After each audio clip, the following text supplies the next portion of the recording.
Salam. Semoga Allah melimpahkan keselamatan serta rahmat-Nya padamu. Ini adalah bahasan analisa dan fakta bersama Lisman Sumarjani. Selamat mengikuti.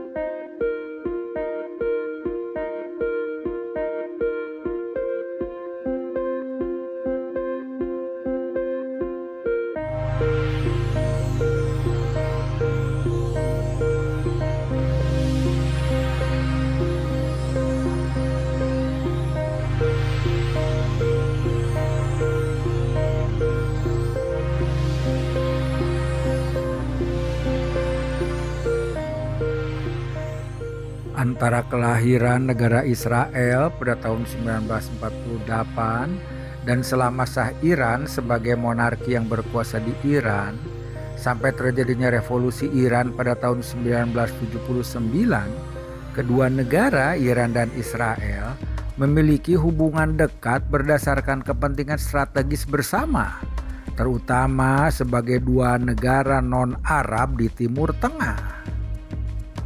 Iran menjadi negara Timur Tengah pertama yang mengakui negara Israel secara de facto. Iran berperan sebagai sumber minyak yang penting bagi Israel, dan Israel menjadi sumber senjata yang penting bagi Iran. Ribuan pengusaha dan pakar teknis Israel membantu proyek-proyek pembangunan Iran. Tetapi setelah Shah digulingkan, hubungan memburuk dan para diplomat pula. Israel tetap menjadi sumber senjata barat selama bertahun-tahun awal perang Iran 1980-1988 dengan Irak. Tetapi pada pertengahan 1980-an dan semua hubungan komersial pun berakhir. Dengan kembalinya Ayatullah Khomeini dan runtuhnya monarki Iran, di mana Shah Iran melarikan diri ke Mesir di tahun 1979. Teokrat baru Teheran menolak untuk mengakui Israel sebagai negara atau bahkan menggunakan namanya. Malah disebut sebagai entitas Zionis atau setan kecil, dan memandang Israel sebagai tidak sah atas tanah Muslim dan ancaman bagi Islam dan keadilan Islam. Tak lama setelah revolusi, Ayatullah Ruhollah Khomeini menetapkan Jumat terakhir Ramadan sebagai hari libur nasional baru, Hari Quds atau Hari Yerusalem, untuk menyatakan solidaritas internasional umat Islam dalam mendukung hak-hak sah rakyat Palestina. Selama dekade pertama revolusi, fokus utama Iran dalam konflik Arab-Israel adalah membantu dan mempersenjatai saudara-saudara Syiahnya yaitu Hizbullah di Lebanon. Namun hubungan Teheran dengan Palestina Sunni semakin dalam, dengan 3 titik balik utama mencakup keterlibatan Organisasi Pembebasan Palestina PLO untuk berbicara dengan Israel pada tahun 1988, Intifada kedua atau pemberontakan pada tahun 2000, dan pemilihan Hamas pada tahun 2006.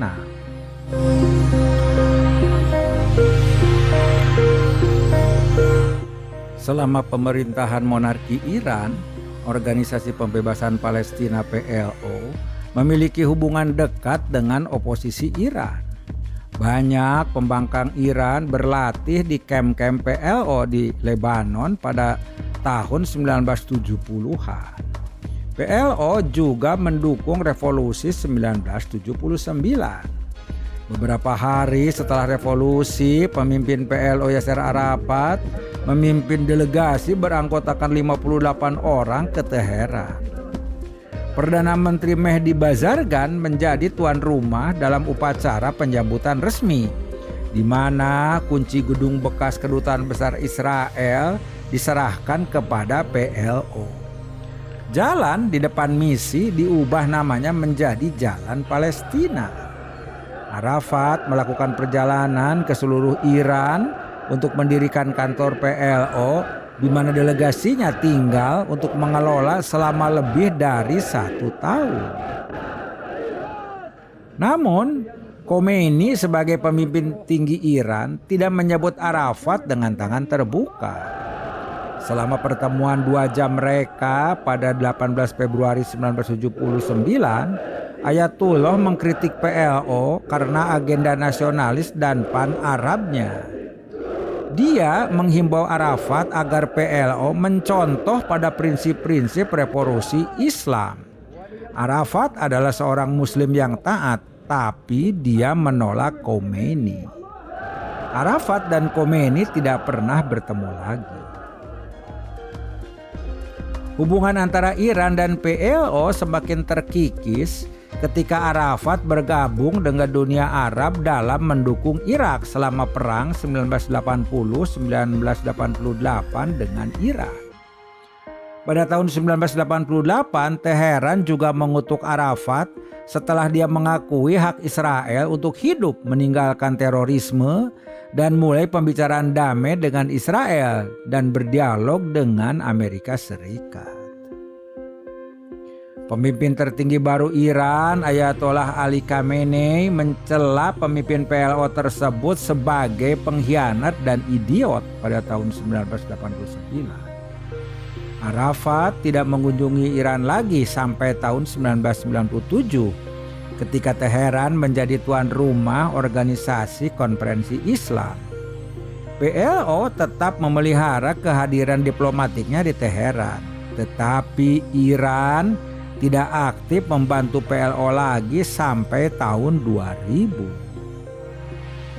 Namun pada Agustus 2015 ada tanda-tanda mencairnya hubungan yang terbatas. Pejabat tinggi PLO Ahmed Majdalani mengunjungi Teheran dan bertemu dengan Menteri Luar Negeri Iran Mohammad Javad Zarif. Diskusi tentang konflik Suriah, perbedaan pendapat antara PLO dan Hamas, dan peningkatan hubungan antara PLO dan Iran. Intifada Palestina kedua atau pemberontakan meletus pada September 2000 setelah pembicaraan damai Timur Tengah di Camp David dan kunjungan Ariel Sharon ke Haram Al-Sharif di Masjid Al-Aqsa, situs tersuci ketiga dalam Islam. Untuk mendukung pemberontakan dan meningkatkan tekanan terhadap Israel, Arafat melepaskan Hamas dan militan jihad Islam yang ditahan oleh otoritas Palestina. Iran memuji Arafat dan partai Fatahnya atas perlawanan mereka.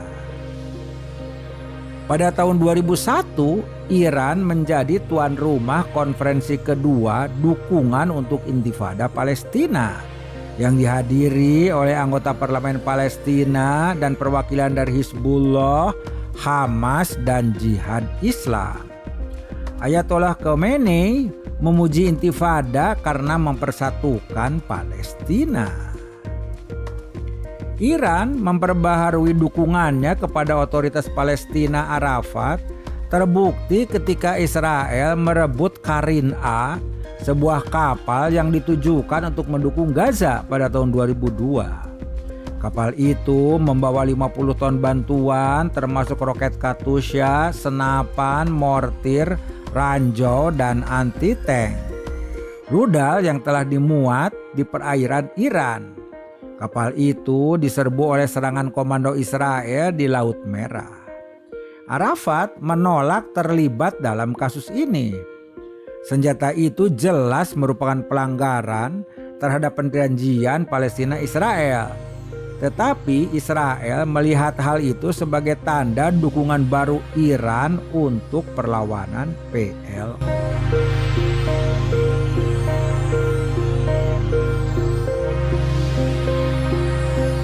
Jihad Islam (PIJ) adalah kelompok terkecil tetapi paling kejam dan paling dekat dengan Iran. Gerakan bawah tanah ini didirikan oleh Fatih Sikaki, seorang dokter muda dan pengungsi Gaza pada akhir tahun 1970-an sebagai cabang dari Ikhwanul Muslim Mesir. PIJ mendukung revolusi Iran. Sikaki berbagi keyakinan Khomeini bahwa Islam adalah solusi dan jihad adalah cara yang tepat. Kelompok Muslim Sunni juga mengadopsi tindakan bunuh diri yang digunakan terutama oleh militan Syiah yang dibenarkan sebagai syahid untuk tujuan yang lebih besar.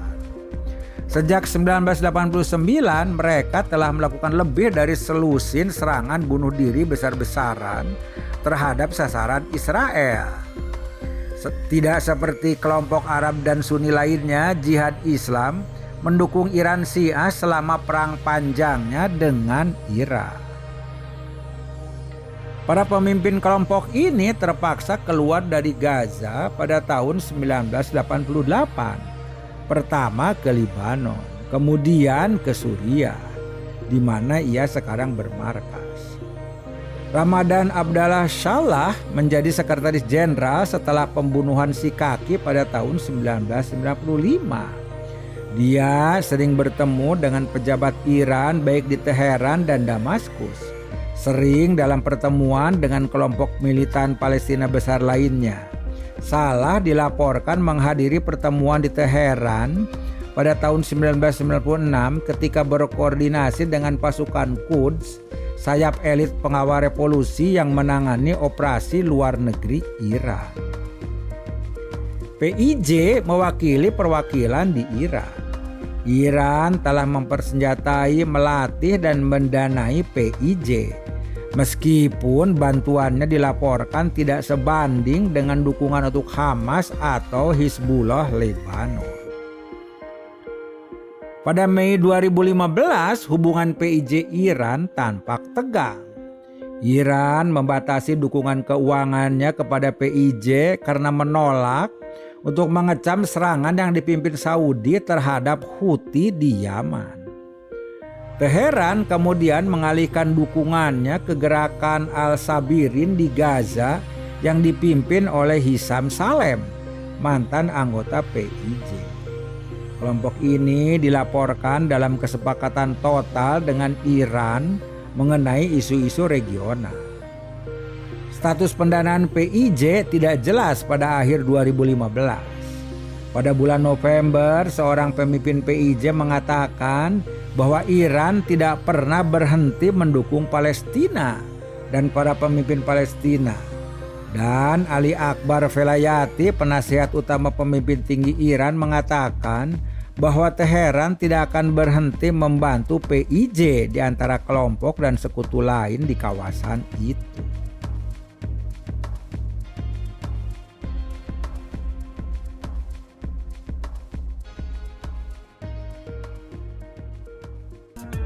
Sampai jumpa di sesi selanjutnya.